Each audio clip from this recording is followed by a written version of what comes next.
Allez, bonjour à tous. Alors, on va commencer par vérifier que le son fonctionne. Donc Christophe, si tu peux vérifier que on a des gens qui mettent quelques messages pour valider que le son fonctionne. Bertrand, tu pourras aussi dire un ou deux mots dans le micro pour valider aussi. Est-ce que vous m'entendez bien moi? Et puis Bertrand. Bonjour voilà. À tous. Bonjour, ben voilà, test son. Merci pour vos retours. Voilà. Super. Allez, je commence la présentation de ce live. C'est bon, hein, tu me valides, Christophe? Ok. Alors, on fait encore un live ici à Toulouse chez Christophe Picard qui est en train de tenir la caméra. On le fait ici parce que c'est plus simple, Il était disponible. On en fera d'autres dans d'autres endroits, chez d'autres instructeurs pour vous présenter les différentes bases du réseau Adventure. Mais par rapport aux disponibilités, c'est pas toujours si simple. Et puis il y a aussi l'histoire géographique, c'est pas très loin pour moi. Donc voilà pourquoi on est ici chez Christophe. Donc, on a aussi Bertrand Schmitt. Tiens, tu peux présenter Bertrand Schmitt. Bonjour à tous. Voilà, Bertrand, est-ce que tu peux te présenter en 2-3 mots? Ben voilà, moi c'est Bertrand. Je suis pilote depuis 2 ans maintenant. Et je vole sur Adventure et voilà, rien de plus à dire. Ok. Voilà, donc Bertrand sera là pour donner l'œil finalement en fait d'un client, puis poser des questions aussi sur le live, en même temps que vous puissiez poser des questions. Donc je le répète, hein, n'oubliez pas, enfin je le dis en tout cas pour cette fois-ci, n'hésitez pas à poser des questions sur le live pour qu'on puisse y répondre. Voilà, ensuite on a Christophe Picard. Alors je vais prendre la caméra. Christophe, une petite présentation, même si voilà, tu commences à être un habitué. Alors vas-y, mets-toi là-bas, histoire qu'on n'ait pas le un contre-jour, je crois qu'il ne voyait pas trop dessous à l'ombre là, tu vois. Histoire qu'on n'ait pas le soleil, tu vois, si on met la caméra dessous, ça va aller mieux. Salut à tous, on se met à l'ombre, il fait chaud aujourd'hui à Coufouleux, donc sur ma base ULM, où j'accueille encore, je t'accueille Pascal avec grand plaisir, et Bertrand également, où on va vous faire ce nouveau live, en espérant qu'il sera aussi plaisant pour vous qu'il a été la fois précédente. On va faire de notre mieux. Ok, super, voilà. Et puis ensuite, on va avoir sur le live, Emmanuel Laillan, le responsable de la production, qui va veiller au grain et vérifier qu'on ne dit pas de bêtises sur ce live. Et ensuite, on va avoir aussi Andrea Testoni, qui est le PDG d'Adventure. Donc, alors c'est vrai qu'on le connaît peu, Andrea, parce que voilà, il travaille dans l'ombre. C'est quelqu'un de discret, mais c'est quelqu'un qui a des qualifications, et donc son métier, donc pour préciser, parce que c'est important aussi de parler de ça par rapport au live, il est ingénieur polytechnicien spécialisé dans les turboréacteurs et donc a une très bonne connaissance du carbone, et c'est lui qui est à l'origine de ce projet Pluma. Donc bonjour Noël, il y a Noël Mazaudier qui dit bonjour. Ouais, salut bonjour à Noël. tous. Salut Thomas, salut en fait Vito aussi qui est sur le live. Voilà, vous êtes une vingtaine là tout de suite sur le live, et donc voilà, donc sur le chat il y aura Manu, Emmanuel Laillan et Andrea Testoni qui seront là pour valider qu'on dit pas trop de bêtises, et puis voilà, puis vous poserez plein de questions, ils pourront répondre et mettre pas mal de messages. Alors le sujet aujourd'hui, c'est la monocoque Pluma. Alors c'est quoi la monocoque Pluma? Donc ça va être le sujet. On va vous expliquer ce que c'est que la monocoque Pluma. Donc ici on voit on a deux, c'est ça Christophe, hein? Exactement, on a deux monocoques Pluma, donc des monocoques carbone, et on va regarder après ensemble de plus près, puisqu'on a la version 1 et la nouvelle génération, la génération 2. Et on va voir ensemble ce qui différencie l'une de l'autre, ce que ça apporte, tout en parlant de tous les aspects techniques, Pascal. Alors c'est ça, donc aujourd'hui le sujet c'est la monocoque Pluma. C'est alors quels sont les avantages techniques par rapport aux autres matières telles que l'acier, le titane, l'aluminium. Donc c'est des matières aussi qu'on utilise sur d'autres modèles dans la gamme. Oui. Donc on va vous expliquer, on va tenter de vous expliquer pourquoi on utilise en fait cette matière, et puis on va faire ça au travers d'un comparatif entre la version 1 et la version 2 qui est ici, voilà. Mais pas que, on va aussi vous montrer une cage carbone, parce qu'il existe aussi des cages alu. Alors ça c'est une cage carbone, ici on a une cage alu montée sur la machine, et puis on a aussi quelques accessoires, voilà, comme ici un pied qu'on a découpé avec une disqueuse tout à l'heure, et on va vous expliquer voilà le principe de fabrication de ce châssis carbone qui est complètement différent des X-Race précédents avec des feuilles de fibre. Enfin voilà, c'était beaucoup plus souple, ça n'avait rien à voir, mais on va vous expliquer ça au fur et à mesure de ce live. Alors vous êtes à présent 25 personnes de connectées. On vous remercie évidemment d'être autant connectés. Puis il y a beaucoup de gens qui regardent aussi le replay. Donc on essaye de mettre de l'info, du contenu. En fait, on fait au mieux pour que ce soit intéressant pour tout le monde. Alors on a 10 points, on a un rappel de 10 points entre les deux Puma, entre la première version et la dernière version. Parce que... Voilà, donc et je vais vous donner, moi je vais vous poser des questions et puis je vais vous laisser avec Bertrand animer en fait tout ça. Et puis Bertrand sera là aussi pour poser des questions de son côté de pilote expérimenté de 2 années. Préciser que c'est intéressant, Bertrand donc qui est pilote, moi je suis instructeur, donc effectivement j'en connais beaucoup plus sur le carbone. Donc ça va être intéressant, Bertrand, toi, que tu nous donnes un peu toutes tes interrogations et puis on va essayer d'y répondre aussi et avec ton œil extérieur. Ça va être intéressant et ceux qui nous regardent vont pouvoir aussi s'apparenter un peu à ta position que tu peux avoir aujourd'hui avec nous, quoi. C'est sympa que tu sois là en tout cas. Ouais, très bien. Voilà, merci donc, de l'accueil. C'est avec grand plaisir. Merci Jean-Jacques, merci. Alors je crois que c'est Alain qui est aussi sur live. Il y a beaucoup de gens qui nous disent bonjour. Donc voilà. Alors la première question, enfin là pour le premier point, donc on va faire un rappel des points et donc vous allez m'expliquer. Donc il y a une nouvelle géométrie entre le Puma 1 et le Puma 2. Est-ce que vous pouvez m'expliquer ce que c'est que cette nouvelle géométrie, en quoi ça consiste? Quels avantages si j'ai un Puma 1, quels avantages si j'ai un Puma 2? En effet, Bertrand, tu peux tenir le micro, on va essayer de leur montrer ça. Donc, nouvelle géométrie, si on les compare, on les présente face, on peut voir un peu la carrure du châssis, on peut le comparer à Bertrand qui est plus musclé que moi, qui a les épaules plus larges, et bien voilà, Bertrand c'est la version 2 pardon, hop, on va inverser, regarde, Bertrand version 2, plus large des épaules, et moi c'est la version 1. Je suis obligé de voilà. le torse là maintenant. Voilà, alors ça c'est un premier point. Premier on voit point, en fait que la machine est taillée en V, exactement comme Bertrand. Voilà. Voilà. Et celle-ci un peu plus. Et celle-ci un peu plus rondouillarde. Enfin, la forme n'est pas du tout la même. Alors pourquoi? Enfin, est-ce qu'il y a un intérêt ou pas? Il y a des améliorations effectivement sur la stabilité en vol, sur la compensation de l'effet de couple également.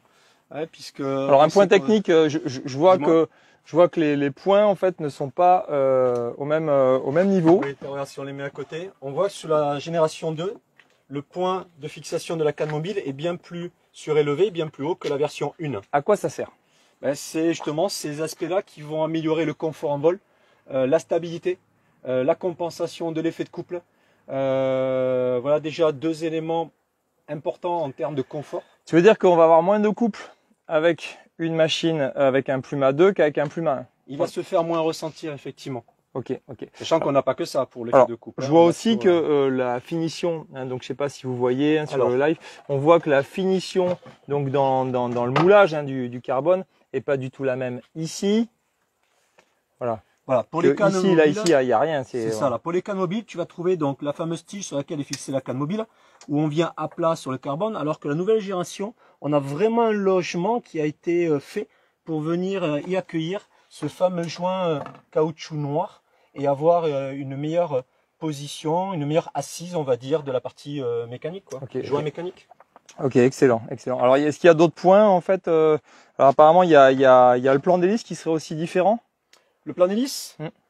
Alors, là, ça va peut-être pas être très significatif, mais on va avoir des petites améliorations comme le plan d'hélice qui lui va apporter effectivement la stabilité puisqu'on a des points d'accroche à différents endroits.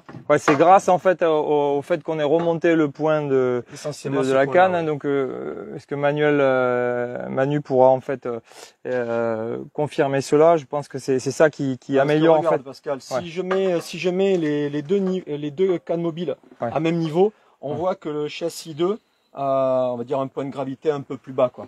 Donc va accroître une amélioration en termes de stabilité aussi. Ok. Pour l'effet de couple en plus. Voilà, donc alors on a vu donc l'axe de la canne mobile est plus haute, le plan d'hélice est optimisé, la compensation du couple, fixation améliorée des cannes mobiles au châssis aussi. Oui. Ok, très bien. Alors donc ça, on a vu les 2 premiers points. il y a une histoire d'ergonomie du pilote. Voilà, une meilleure accessibilité. Donc, qu'est-ce que c'est exactement? Alors, on va essayer de le montrer là-dessus, puis après on ira sur la machine. Ben, on ira sur ta machine, Bertrand, et on le montrera vraiment les accessoires. Si on regarde sur le flanc ici, voilà, on a sur la nouvelle génération l'accueil de l'interrupteur principal, le coupe-circuit principal. Sur la version 1, on l'avait un peu plus ici, sur le dos. Voilà. Okay. Dans le dos, là on l'a sur le côté. Ce qui veut dire que l'accès va être plus facile. Et je t'invite Bertrand à je vais vous le montrer sur ta machine. Sur ma machine. Donc là, c'est mon Puma 2 avec l'Atom 80. Donc là, on le voit bien. Et c'est vrai que préalablement, il fallait mettre le doigt à cet endroit-là. Voilà. Alors, tu as la même chose de l'autre côté avec la poire pour l'amorçage du circuit d'essence. On va trouver l'accessibilité beaucoup plus, bien plus améliorée en tout cas, lorsqu'on est en vol et qu'on est déjà installé dans la machine. Ok, tu voulais me montrer quelque chose? On peut le voir, c'est sur Bertrand, c'est la même machine, voilà, tu le trouves sur le côté. Lorsqu'on a la sellette qui est installée, on voit bien que c'est beaucoup plus dégagé, aussi bien pour l'interrupteur que la poire. Ok. De part et d'autre. Ok, très bien. J'avais une question, j'avais une question par rapport à l'ergonomie, mais je pense que vous y avez répondu par rapport à la hauteur des cannes mobiles. Moi, j'ai appris sur Puma 1, et c'est vrai que cette poignée-là était très pratique pour transporter le paramoteur. Et bon, maintenant je me suis habitué au châssis Puma 2, donc ça va aussi très bien pour le transporter. Mais du coup, est-ce que c'est par rapport à ça ou est-ce que c'est plus par rapport à l'écartement? Parce que je vois qu'ici l'écartement des cannes n'est pas le même non plus. Qu'est-ce qui va changer au niveau de la cage en fait, au niveau de sa ergonomie? Parce que là on voit que c'est pas tout à fait pareil. Tu as tout à fait raison Bertrand, tu l'as bien vu. En fait, le fait qu'on ait remonté, tu vois, au niveau des cannes mobiles pour améliorer la qualité et le confort, le fait de rehausser, il aurait fallu rehausser également la partie haute et notamment les emplacements des rayons pour la cage. Et ça aurait fait des rayons et une cage qui aurait été modifiée. Le but Adventure, c'était de vouloir garder une cage identique qui soit capable de se monter à la fois sur la version 1 que la version 2. Donc il a fallu garder la position au niveau de l'emplacement des rayons et il a fallu adapter la partie basse et la renforcer. Donc tu vois ici, tu as vraiment une épaisseur importante et on va retrouver à ce niveau-là le point de fixation des écrous qui tiennent les cylindres blocs moteurs. Donc on voit bien qu'ils sont plutôt à la partie arrière. On verra sur ta machine que c'est caché par la plaque Kevlar. Donc on ne pouvait pas, si on modifiait cette partie-là, sans la modifier, on ne pouvait pas alléger et fragiliser le carbone, d'où l'absence de cette poignée. C'est une histoire de résistance, de structure. Et c'est vrai que l'objectif c'était aussi d'aller, d'éviter les soucis d'obsolescence parce que alors ça cause deux problèmes les soucis d'obsolescence. C'est-à-dire que si tu as une cage qui se monte sur la V1 et pas sur la V2, alors déjà c'est compliqué en fait pour gérer le stock financièrement. Et puis on se retrouve avec le problème qu'on a aujourd'hui avec les X-Race où d'un seul coup on a des cages qui sont beaucoup plus chères pour des vieux modèles parce que les volumes en fait sont très faibles. Tiens, regarde, c'était ma deuxième question justement de l'adaptabilité de la cage. Donc voilà. D'accord. Regarde là, la cage, ça se glisse très facilement. Même si les cannes sont plus hautes, en fait, tout retombe parfaitement en place de chaque côté. D'accord? Donc là, on est sur la version 1 et on va voir qu'on peut très bien l'installer. Alors comme il est léger, il faut que je le tienne un peu. Sur la V2. Sur le V2. Et sans avoir rien. Hop. Voilà. Effet domino. Comme vous voyez, on teste aussi la résistance du carbone. La solidité. Qu'est-ce que tu veux, c'est tellement léger en fait que... S'il y en a un qui peut marcher dessus pour montrer à tout le monde que... Voilà, j'arrive très bien à remonter la cage sur la version 2 également. Ok? Ouais. Ok, super. Donc ça reste compatible en fait.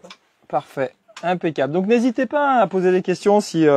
on essaye d'être clair, on s'est quand même un petit peu préparé, mais si vraiment il y a des questions ou vous voulez poser des questions, n'hésitez vraiment pas, on y répondra avec plaisir. Alors d'ailleurs, il y a Manu qui a marqué l'augmentation de la stabilité ainsi que le plan d'hélice est optimisé par le fait de remonter l'axe des cannes mobiles. Effectivement, Pascal, eh bien, je te remercie. Tu vois que voilà, j'ai appris ma leçon. Et ce changement d'ergonomie, est-ce que ça entraîne un changement de poids ou c'est négligeable entre la V1 et la V2? Est-ce qu'au niveau du poids c'est la même chose ou... Alors je pense que le poids c'est le même, hein. Je veux dire à quelque chose près c'est le même. Hein. Donc, y a pas là je pense que Manu va pouvoir confirmer, mais c'est quasi équivalent. Alors il me semble que la V2 a pris quelques grammes, mais pas parce qu'en fait on a changé ça. C'est plutôt en fait dans l'apprentissage de la flexibilité du châssis, c'est-à-dire qu'il y a eu une modification du nombre de couches à certains endroits pour donner de la flexibilité à certains moments, pour donner de la résistance à d'autres, pour qu'on ait en fait un châssis qui absorbe les chocs. C'est plus là-dessus que le châssis a pris quelques grammes. Je vais laisser Emmanuel donc qui vient de répondre. D'ailleurs, le poids est effectivement identique. Au gramme près, Emmanuel, est-ce que tu pourras confirmer, hein, parce qu'il me semble qu'il y a une petite différence. Ensuite, alors il y a l'intégration du faisceau électrique aussi, c'est ça. C'est-à-dire que alors on n'a pas de V1 avec un moteur monté, mais voilà, on va vous montrer le V2, donc il y a une vraie différence au niveau de la finition. Alors tu vois ici de ce côté, là où on a l'interrupteur principal, on voit les câbles qui vont directement dans le châssis carbone. Et de l'autre côté, opposé, effectivement, on voit les durites aussi pour l'amorçage qui rentrent directement dans le carbone. On a également toute la connectique pour la poignée des gaz. On voit tout le passage ici sur l'épaisseur du carbone. Donc ce qui donne sur l'arrière moteur, il n'y a plus de câbles qui se baladent proche de la couronne de démarreur. On reste sur quelque chose beaucoup plus épuré que la version 1. Voilà. Et donc un aspect déjà beaucoup mieux fini. Je peux vous garantir que pour accéder aussi au niveau mécanique, c'est un super avantage d'avoir en fait ce châssis-là, contrairement aux X-Race qui était en fait plein à cet endroit-là.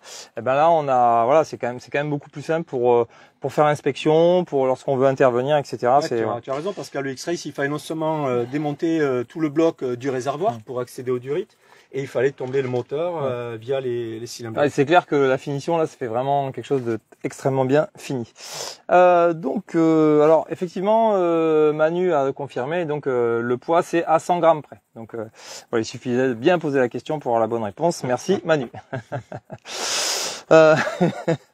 Nouvelle forme de châssis sur la partie haute. Alors on l'a vu tout à l'heure déjà. Hein, donc est-ce qu'il y a une raison d'avoir fait en fait ce V?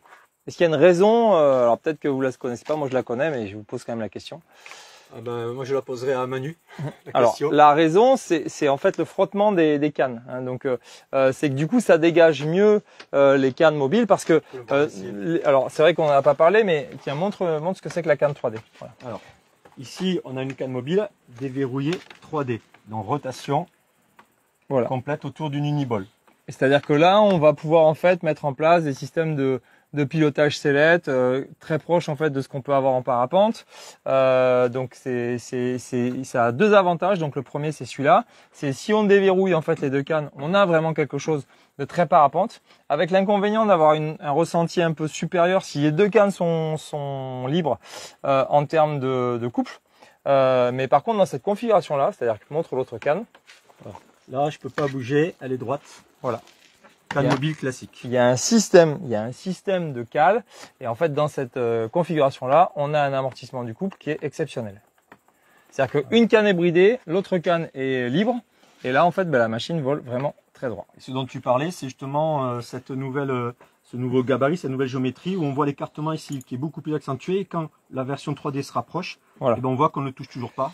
On a encore quelques millimètres d'écart et donc ça vient épouser vraiment la forme du châssis. Et ce qui n'était pas le cas ici, où il y avait une petite zone de frottement qui se situait à peu près ici.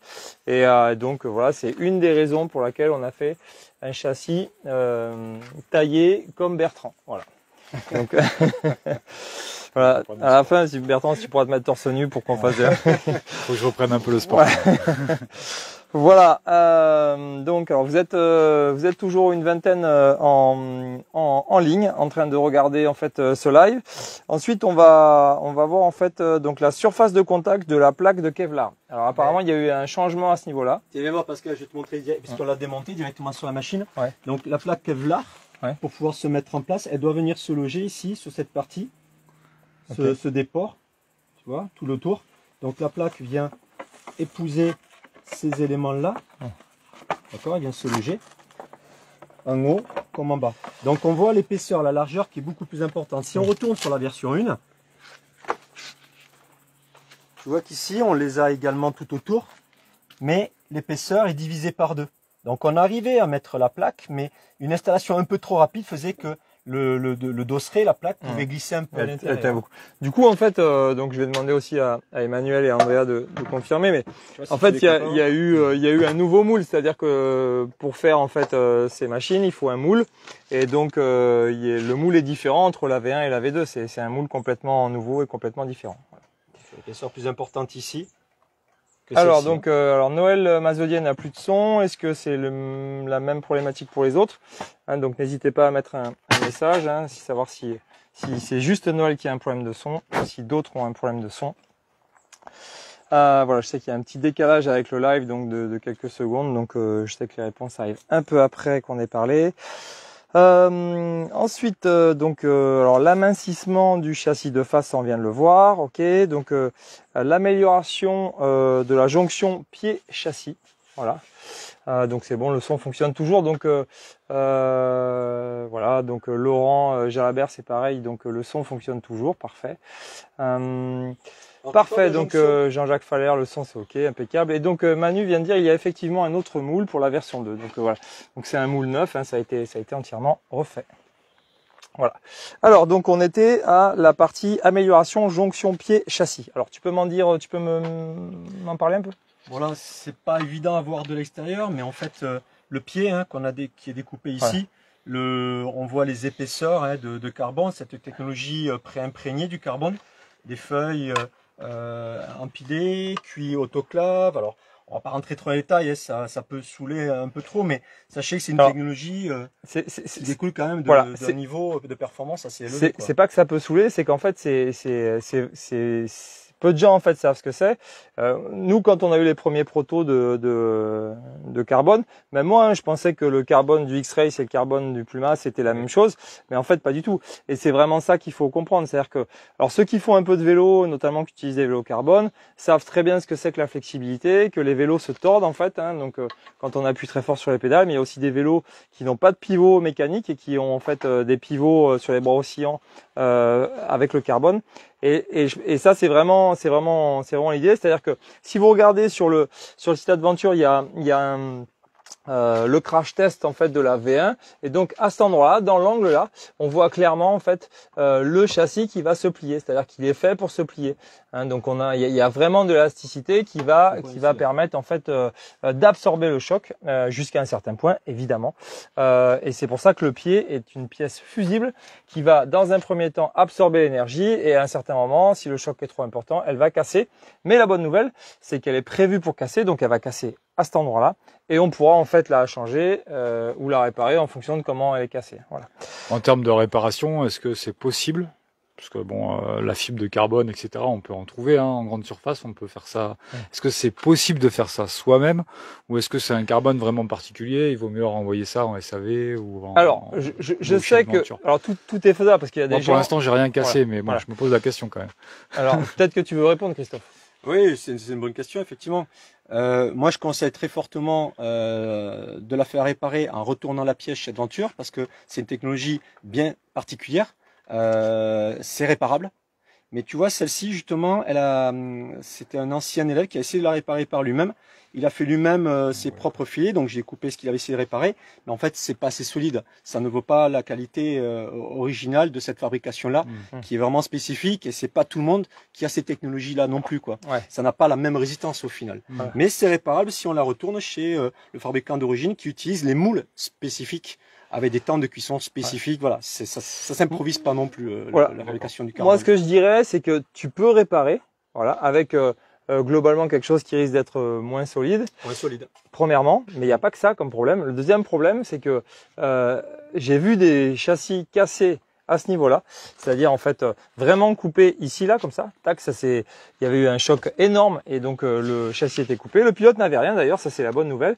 Et ce que j'ai vu surtout, c'est que quand le châssis est revenu de réparation, on avait l'impression que le châssis, il n'avait pas été cassé. Et donc, il y a deux choses. C'est-à-dire que la première des choses, c'est si tu répares toi-même, tu vas économiser un peu. Mais par contre, en termes de moins-value, si tu dois revendre, c'est pas la même histoire. Ouais, alors que s'il a été réparé dans la règle de l'art, donc j'aimerais bien que Manu et Andrea en fait se prononcent là-dessus, au niveau de la résistance, on récupère ce qu'il y a en fait à la base avec un châssis neuf. Et du coup, c'est-à-dire que tu fais ta réparation et on n'en parle plus. Alors j'ai pas idée du prix des réparations parce que ça dépend en fait du niveau de la casse. Mais bon, peut-être que c'est pour la question. Voilà, après, vraiment la réparabilité. Voilà. Après, si Manu et Andrea peuvent mettre un petit mot sur voilà un prix moyen ou je sais pas donner un exemple d'une réparation, mais par rapport au prix du châssis, c'est super intéressant de le faire réparer quoi. Donc voilà. Puis commencer, tu vois Pascal, ici tu as différentes épaisseurs. Hein. Les épaisseurs vont être vont varier à différents endroits du châssis pour offrir soit un choix d'élasticité accrue ou de résistance accrue, moins d'élasticité, plus d'élasticité. Donc on voit un châssis en une pièce unique, mais si tu veux, tu vois ta machine Bertrand, elle va pas avoir la même élasticité, la même résistance en bas du pied, comme en haut du pied, comme au niveau de l'accroche des cannes mobiles. À l'extérieur, on ne fait pas la différence. Mais si on ouvrait, on découpait, on regarderait les épaisseurs, comme ici, les différentes épaisseurs. C'est fin, hein, c'est difficile, il faudrait mesurer au pied à coulisse. Mais cette technologie permet d'adapter ces épaisseurs en fonction de la qualité d'élasticité, de protection du pilote. Comme l'a dit Pascal, hein, il peut y avoir des coups. Il apparaît de cette personne qui avait cassé son châssis, qui n'a rien eu. Ça va te protéger au niveau de ton dos. Ça va amortir les chocs, il est fait pour absorber à ta place. Et c'est d'ailleurs le même principe de technique de carbone que tu vas trouver dans les cockpits de voitures de Formule 1 ou dans l'aéronautique. Hein, quand ils prennent des crashs, on les voit ressortir protégés dans leur cockpit, quoi, en fait. Donc voilà, ça se voit pas de l'extérieur, mais cette technologie est très avancée. D'ailleurs, si j'ai souvenir, une fois le PDG d'Aventure, Andrea, m'avait dit il y a peut-être que 3 ou 4 usines dans le monde qui ont cette capacité de produire avec cette technologie-là, quoi. Tu vois. Donc comme on dit, on pourrait réparer, mais on ne retrouvera jamais l'efficacité d'équilibre. Les propriétés de ce carbone spécifique. Exactement.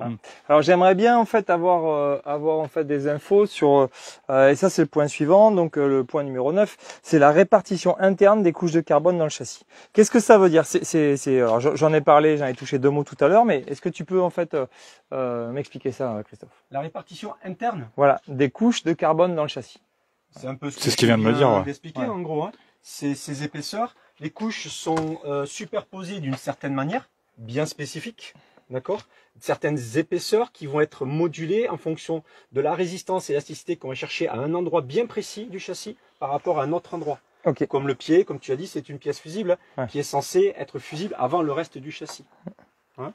Je sais pas si je réponds à ta question. Ouais, c'est bien, c'est bien. Alors, il y a Manu qui a mis un message. Donc, une répartition avec du carbone cuit en autoclave permet de redonner une résistance équivalente au neuf. Donc, ça, c'est en cas de casse. Le coût de réparation pour le châssis principal est d'environ 600 € après expertise. Voilà. Donc, sachant que un châssis neuf, ça doit coûter beaucoup plus. Je sais pas exactement. Je crois que c'est de l'ordre de 2000 €. Ouais, voilà. On sait que plus on va chercher léger.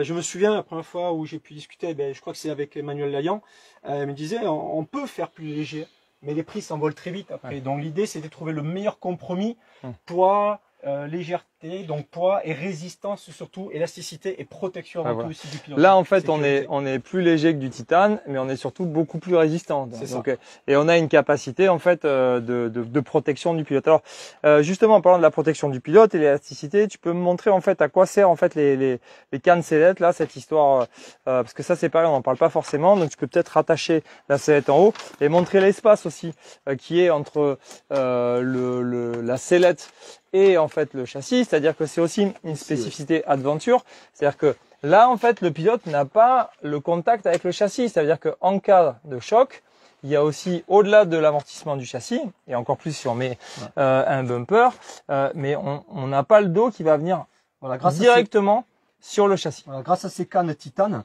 on maintient avec bien sûr la conception de la sellette et ses lanières, on a beau s'appuyer, on a toujours cet espace qui va nous donner déjà un certain confort, pour nous limiter la répartition des vibrations.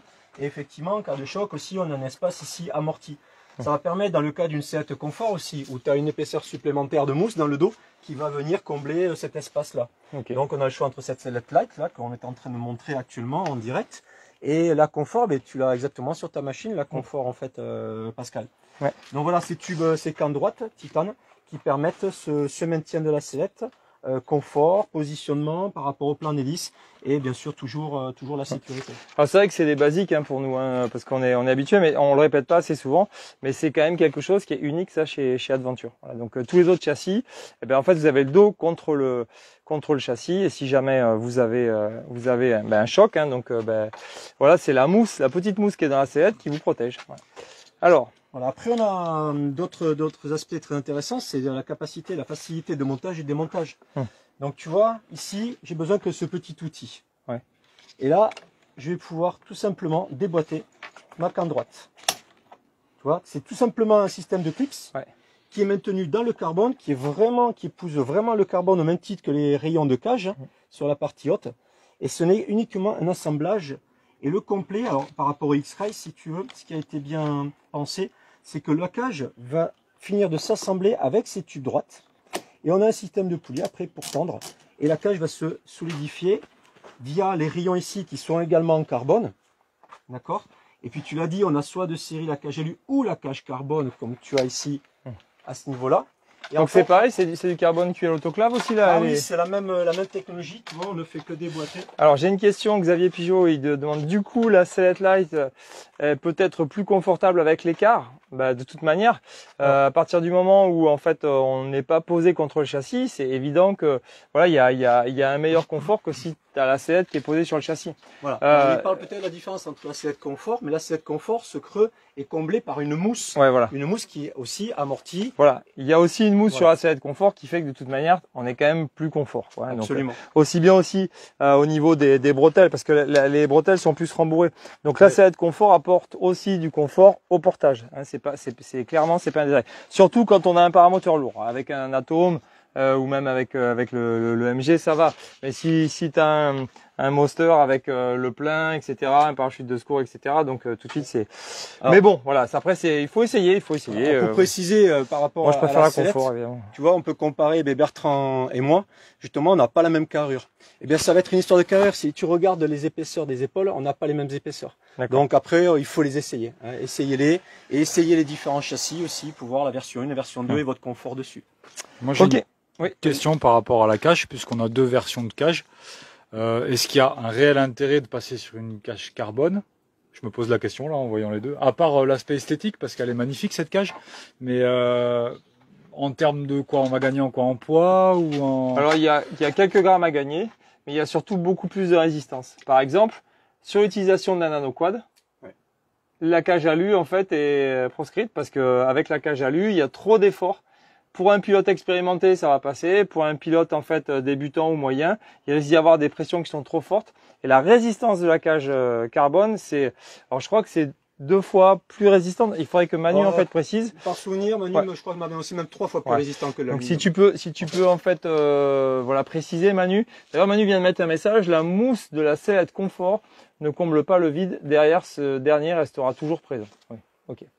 Voilà. On peut voir aussi au niveau de la cage. Alors, c'est le dernier point, justement. Donc, c'est le dernier point et on aura terminé ce live. Donc, c'est la nouvelle pièce de jonction. Donc, alors, c'est quoi? Est-ce que tu peux me montrer la différence entre les deux? Alors, la pièce de jonction, c'est cette pièce-là qui rallie donc, je vais essayer de vous le mettre vertical. Qui rallie le rayon de cage aux arcs de cage. Donc, c'est cette pièce-là qui est démontée. Donc, elle a ici un certain angle. Les anciennes versions avaient un angle beaucoup plus arrondi. Et on voit la différence ici. Alors, ça générait quoi? Ça génère pour un décollage à pied qui a tendance des fois à se pencher un petit peu trop en avant. Les suspentes qui viennent glisser sur la cage venaient coincer momentanément sur ce rayon-là et créer un à-coup au moment où les suspentes passaient au-dessus du rayon. Alors qu'ici, la nouvelle version va avoir un angle qui est parfaitement parallèle. Vous voyez bien, j'essaye de cadrer du mieux que je peux. Qui va être parfaitement parallèle avec la montée et l'angle que donnent les suspentes sur la cage. Ok. Donc c'est un confort de gonflage, une amélioration pour l'aspect gonflage. Et effectivement, hein, c'est notamment les parapentistes qui ont tendance à se pencher beaucoup en avant au gonflage, ont en fait ce syndrome avec la version. Alors la bonne nouvelle, c'est que ces pièces de jonction sont disponibles pour les Pluma 1. C'est-à-dire que si vous avez les anciennes pièces de jonction, vous pouvez les garder en haut et puis vous achetez 2 petites pièces de jonction ici, ça coûte pas très cher, je crois que c'est 20 ou 30 euros et donc c'est 11 euros la pièce. C'est 11 euros. 11 euros TTC la pièce, tu vois. Ça va. Effectivement, c'est ce que je fais avec la plupart de mes pilotes. On a souvent changé la pièce latérale. à pied. Et on a gardé les anciennes Laos qui nous fait aussi des pièces. Très bien, donc on a Emmanuel Layon qui vient de préciser, donc 3 fois plus résistant pour les arcs carbone. Et puis une question de Vito, de Vito paramoteur, donc peut-on espérer une capacité de réservoir plus importante? Alors je dirais que dans la vie on peut tout espérer, Vito, mais non, je plaisante évidemment. Je vais laisser Emmanuel Layon répondre à ce truc-là. C'est une demande qui a été faite à plusieurs reprises et je crois qu'il y a un projet en cours sur une augmentation des réservoirs. Je ne sais pas si ça sera en option, en série ou quoi que ce soit. Peut-être que Manu et Andrea peuvent se préciser la chose. Alors intéressant, le réservoir, j'en profite là pour rebondir dessus, c'est que selon la version 1 ou 2, le réservoir est compatible également sur les 2 châssis. Ah oui, voilà. Ouais. Le logement en bas n'est pas modifié. Ouais. Hein, on ne perd pas l'avantage de ouais, c'est-à-dire que avec un V1, tu as un V1, tu mets un châssis de V2, tu récupères toutes tes pièces. Tout ça. Exactement. Tout cache, sellette, moteur, réservoir, effectivement. C'est pas rien. Ok. Eh ben, je crois qu'on a fait le tour de ce live. Peut-être que Bertrand, t'as d'autres choses, d'autres questions. Voilà. Non, pour moi c'est bon. Est-ce que Christophe, pour toi c'est bon? Alors vous êtes encore 15 sur le live, hein, donc on est monté à 25, je crois. Donc voilà, ben on va vous remercier. S'il y a plus de questions, on va laisser en fait Emmanuel Layan répondre à la question de Vito. Allez, je me remets un peu face caméra avec les collègues derrière. Encore une fois, on vous remercie beaucoup d'être présent sur ce live. N'hésitez pas à poser des questions. Alors, il y a d'autres questions. Merci pour votre bilan carbone, très intéressant. Christophe met la bière au frais. J'arrive ce soir. Ça, c'est Étienne Raymond. Donc, je pense que voilà, il a entendu. Il fait chaud. C'est vrai qu'il fait très chaud. Ouais. Emmanuel Layan qui a mis aussi un message, une étude. Tac. Alors, le problème, c'est que je vois pas grand-chose. Ah ben, le message est passé. Xavier Pigeot qui nous dit bravo les gars. Eh ben, écoutez, nous en tous les cas, on est contents. On va continuer à en faire. Je vais essayer d'en faire aussi chez d'autres instructeurs, avec d'autres personnes, avec des clients aussi, hein, donc des utilisateurs. C'est toujours intéressant d'avoir, de pouvoir discuter avec des pilotes comme Bertrand. Donc on remercie aussi Bertrand qui a donné de son temps. Merci, et qui j'espère me fera pas une facture pour ce live. Avec grand plaisir. Voilà. Et je ferai la facture avec grand plaisir. On vous dit au prochain live. On va essayer d'en faire un très rapidement. Alors je pars en déplacement pour le championnat de France de slalom à Savines-le-Lac. Donc la semaine prochaine il y aura rien du tout, mais peut-être que la semaine d'après, si j'arrive à m'organiser et que je rentre assez tôt, je vous promets un nouveau live, soit sur le nano, soit sur d'autres sujets. Et si vous voulez qu'on parle de certains sujets, mettez-les dans les commentaires. On vous remercie encore énormément pour votre participation et à bientôt, bye bye. Ciao à tous. Salut, à la prochaine. Au revoir à tous. Ciao. On va parapente nous.